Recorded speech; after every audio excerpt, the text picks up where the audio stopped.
अच्छा भैया, हम लोकगीत विरहा गायक राम सहाय कुशवाहा, जिला प्रयागराज, तहसील हटिया, ग्राम सभा समोधीपुर के धरती से सभी भोजपुरी विरहा श्रोता बंधुओं को मैं बार बार प्रणाम करता हूं। गीत अगर पसंद आए तो आप लोग लाइक सब्सक्राइब करेंगे, अपने छोटे भाई के प्यार दुलार देंगे, यही आप सबसे मेरा आशा है। एक समय का गीत आप सबके बीच में भेज रहा हूं। गीत में कहना हो मार साहब,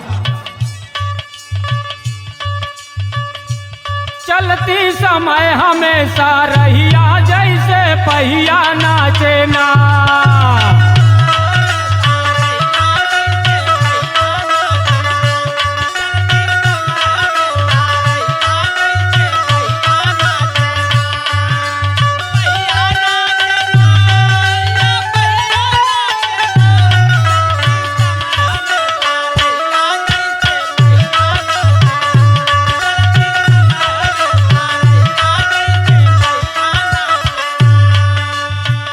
कहा गया है साथियों, समय किसी को नहीं छोड़ा है। समय अपने चक्र में हर एक इंसान को फंसा के रखा है साथियों।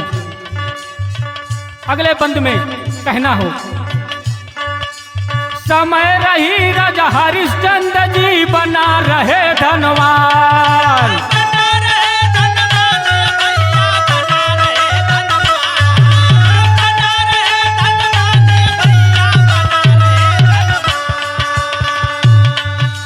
समय आई तभी के डोम घर दिए संपदा दान, रानी रोवई बन बउरहिया जैसे पहिया नाचे ना।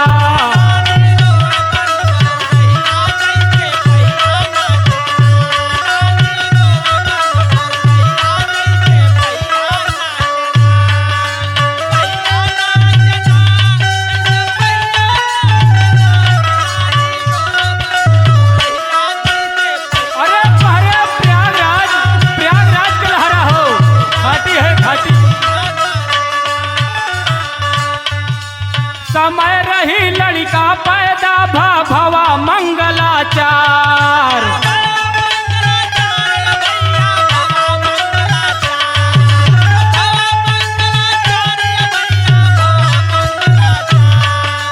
समय आई ले जा मरघट पे सब कुछ लिए निकाल, रोवई पीट पीट के देहिया जैसे पहिया नाचे ना।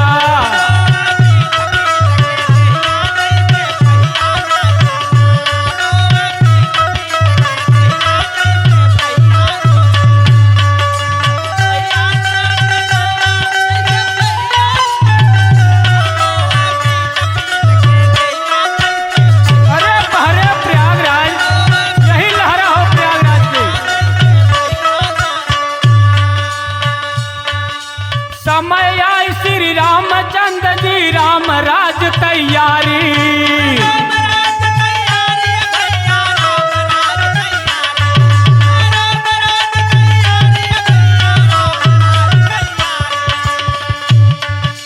समय आई तो माता पिता ने बन को दिए निकारी, दशरथ धरे स्वर्ग के रहिया जैसे पहिया नाचे ना।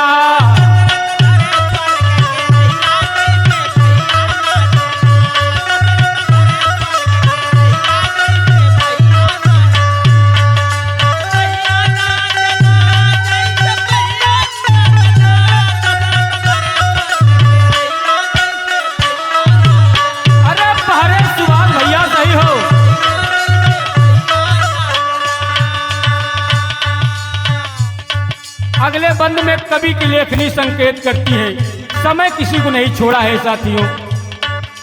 समय रही राजा रावण के कंचन महल अटारी।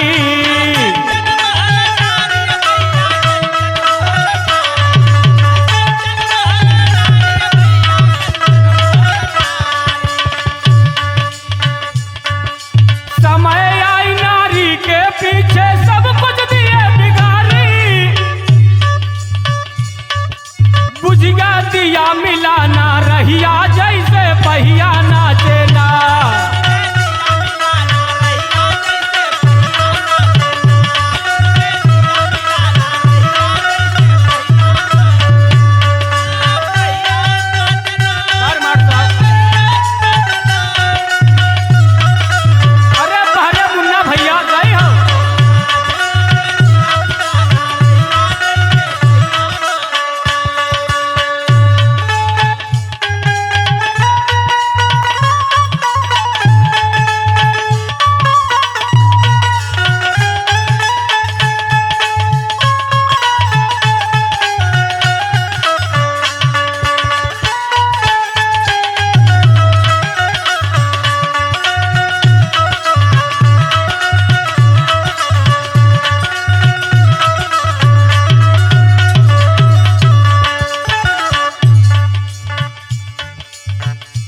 अगले लाइन में एक कलाकार अपने गुरु घराने के परिचय देता है साथियों।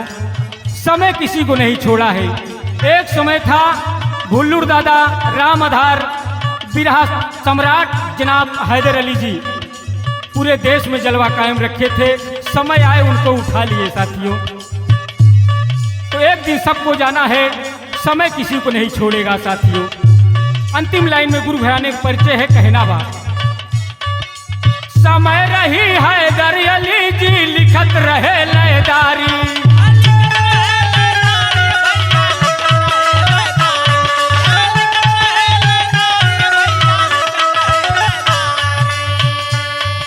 समय आए तो स्वर्ग लोक के रहिया लिए सिधारी।